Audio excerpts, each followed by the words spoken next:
Very special guest this evening here. Welcome. You're about to see the biggest cluster. God dang, this place sounds great. Hey guys, I'm on Belmont's campus, and one of the cool things about living in Nashville is that a lot of the country music stars like to give back to the community and specifically to Belmont University, such as Brad Paisley and his wife, Dierks Bentley, Garth Brooks. And tonight I'm going to go to the newly built Fisher Center and see a conversation with Garth Brooks, and he'll play a couple songs. So pretty cool, kind of excited. I'm just going to walk around campus before it starts, and I'll take you along with me.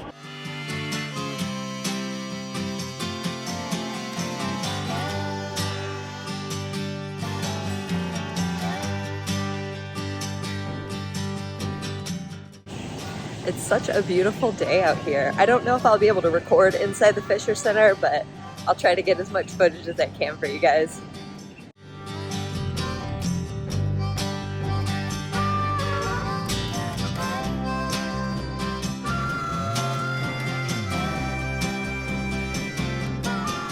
So the event starts at 7. It's just a little past 6 now, and the doors just opened. One of the cool things that Belmont University offers its faculty, staff, and students is free tickets to all of these events that they have on campus. So anytime that they bring Garth Brooks or any other celebrity on campus, anyone who works or goes to school at Belmont gets to have their first shot at free tickets before it opens to the public. It's pretty cool.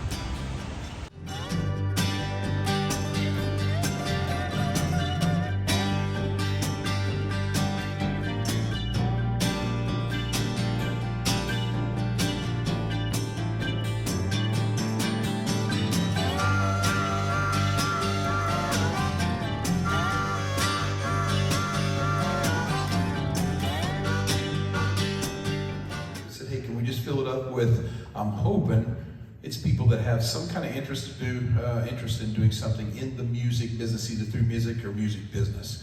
So we got music people here. Okay. Very good. Very good. Run. We can open up a conversation. Anybody that's asking what they want to do or just kind of discuss what they want to do. I also have guys here that have known for longer than you guys have been born, right? And they're over here on the right. They can explain a lot of stuff too, like publishing, management, booking venues, stuff like that. So at any time during the night, you want to ask a question, you want to request a song, then let's have a conversation and let's kind of blend these two things. You guys good with that? Is that okay? Are you planning on going on other streaming services anytime soon? No, and that is a great question, Joel. I want to hear you on Spotify. Yeah. Very bad. Now, first of all, let me tell you, I know the guys at Spotify. They're sweet people. Daniel Eck, his parents were street musicians right down our alley. But what they are not is they're not a retail outlet. So what happens with streaming, and I got guys here that can correct me, whatever, because I want to get you the right answer. What the songwriters get paid in streaming, the zero starts and then there's a point and then about 7 more zeros before the numbers start, right? So record labels, great. It's like an advertisement for them. Streamers, streaming company, great. Songwriters, dying, really hurting. So sign a deal with a retail giant that you can also, in your deal, make sure they have to move so much product for the writers that are on your stuff, because physical sales pay 1 billion times more than, well, that's an exaggeration. First of all, any press in here. Okay, well, we can talk pretty frankly then, that's good. So forgive me, it's not 1 billion times, but any kind of physical sale, the writers are rewarded so much more. So we'll stay with them as long as they take care of the songwriter for us. And then when our contract's done and they don't want to do it again, then we'll look at other streaming things. But the fact that you ask is very flattering, and I thank you for it. How did you actually legitimately cope with the risk of not succeeding? And like, apart from praying, because we all know that answer, like, what did you do? how do you continue to double down on the risk you take every time you try to do something new? This is going to sound like me and you are married.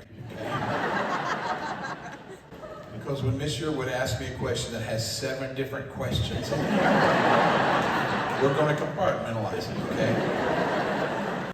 If you check the box, then you live in the box. There's a ceiling there. You check the box, you can't get above that ceiling. Don't check the box. Open up to all the possibilities.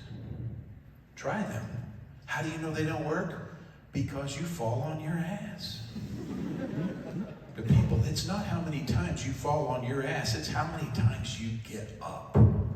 That's the difference, right? Say you were starting like your career like today, like you're 18 again in this modern day. Right. Would there be anything you would do necessarily different? Like maybe like in like a time of like more genre experimentation, would you have branched out a little sooner?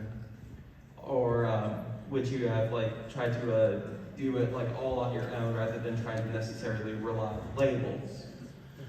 Yeah, Nick, here's the crazy thing. You're going to go, did he rehearse this answer? I'm not rehearsing the answer. I have a daughter that's in this business, and I'm watching her, right? And what I see, is it okay if I say your generation? What I see the new people doing is they are giving it away. That's all they're doing, giving it away. If I was handed a record deal at 18, I'd have lost it at 19. If I was handed a record deal at 24, I'd have lost it at 24.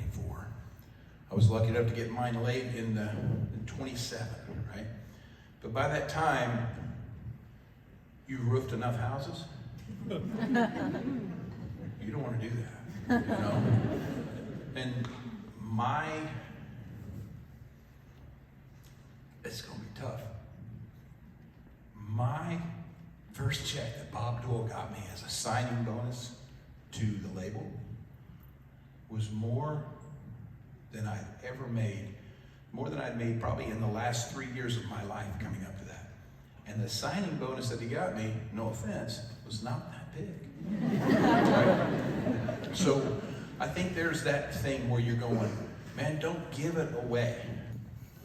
Know your worth. And right now, what I would say to every young artist out there, including my daughter, you're more valuable than you are allowing your music to be treated.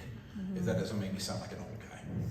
When I got my record deal and I went in to record, the very first song was a song called Not Counting You, which started the record. It was the first song, did everything. This voice came out of me, and Alan Reynolds, the producer, goes, hey, whoa, wait a minute. Who's this?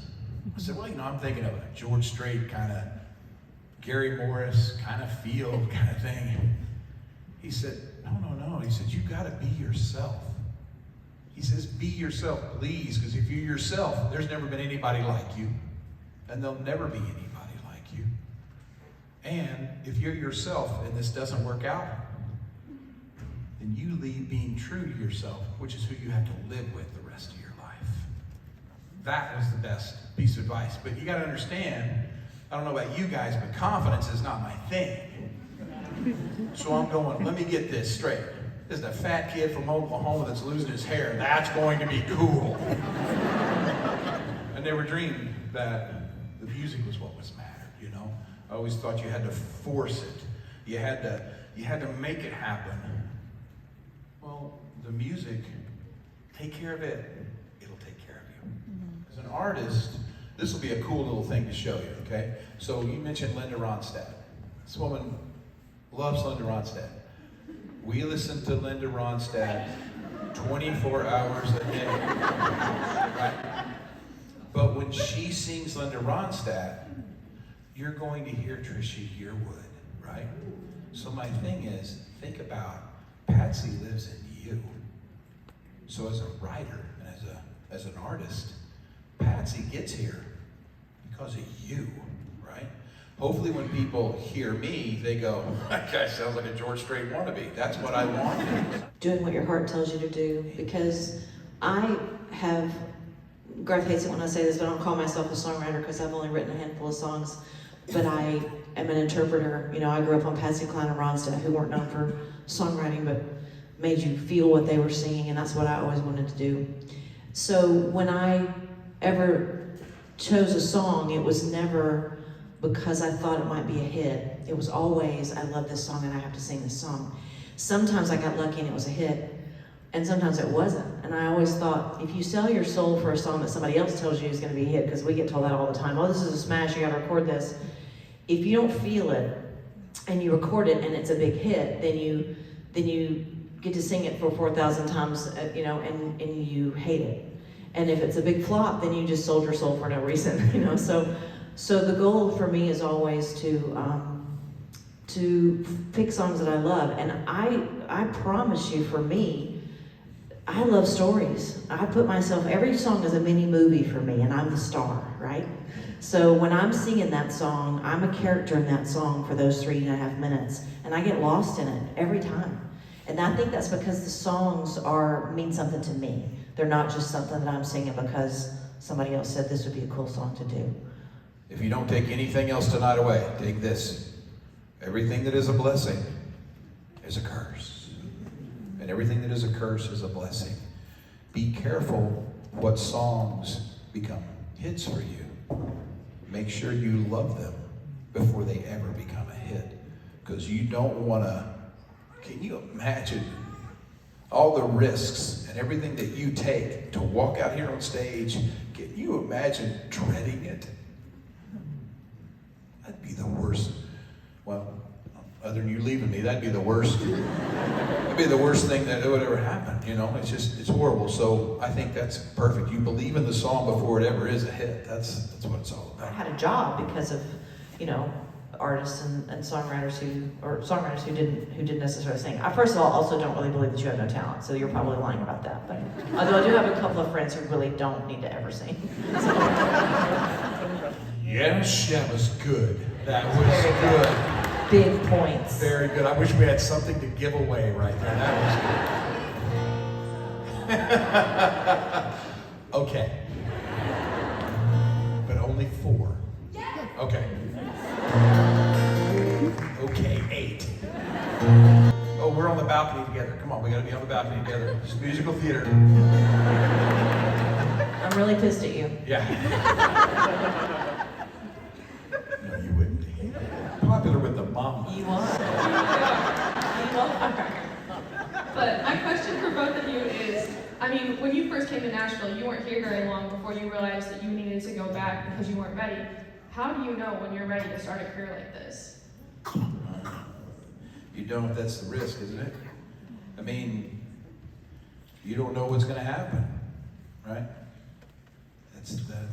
You can go to school, a really good school, get a music business degree, and go to all the classes, but there's not a textbook that says if you do this, this, this, and this, and this, you too can have a record deal or whatever it is that your goal is. It is a pretty risky thing. I talked my parents into coming here on vacation when I was 15. I'm like, you're gonna love Nashville. I've never been. I'm like, we have to go. We're going to the Grand Ole Opry. I'll talk them into all the things. And my goal was that they would come here. I'm 15. I would get discovered. They would leave me here. Everything would be fine. And they made me go back home and finish school. I thought I was ready at 15. But I certainly wasn't, thank goodness. Nothing happened for me at 15. I got my record deal when I was 26. And that's kind of old now to get a record deal, but you know, and I got asked, I'm sorry I took over your answer, but No, please. we did this. I was talking to MCA Records and RCA Records at the time, and there were two very different meetings, and in the RCA meeting, one of the questions that was asked of me was, how prepared are you to go out on the road and do 250 dates a year, and sing and be on a bus and all that stuff? And my answer was, well, having never done that before in my entire life, I'm as prepared as I can be. You know, you have to jump in somewhere and learn as you go. You know, it's one of those things they say about everything. If you wait till you're ready, you'll never do it. So you just gotta kind of jump in and hold on for dear life. Amen. That's good. And being scared is the greatest feeling on the planet. It just is. We may disagree on that one. And